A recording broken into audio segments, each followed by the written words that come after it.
Survey జన సుఖినో భవంతు అని చెప్పేది సనాతన ధర్మం. సర్వే జన సుఖినో భవంతు అని కోరుకునేటువంటి వాళ్ళు హిందువులు.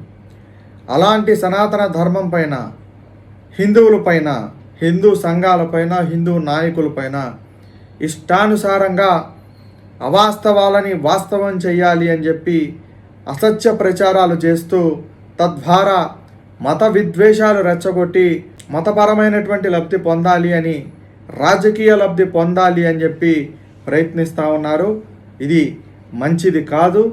పాస్టర్ ప్రవీణ్ కుమార్ పగడాల గారి మృతిపైన పోలీసులు అధికారికంగా ఆయన బలానా ఇన్సిడెంట్ వలన మృతి చెందాడు అని చెప్పి పోలీసు వారు అధికారికంగా ధృవీకరించిన తర్వాత ఎవరెవరైతే హిందువులపైన, హిందూ సంఘాలపైన, హిందూ నాయకులపైన, సనాతన ధర్మం పైన ఇష్టానుసారంగా అసత్య ప్రచారాలు చేశారో, అవాస్తవాలు వాస్తవాలు చేయాలని చెప్పి చూశారో వాళ్ళందరి లెక్కలు తేలుస్తాం.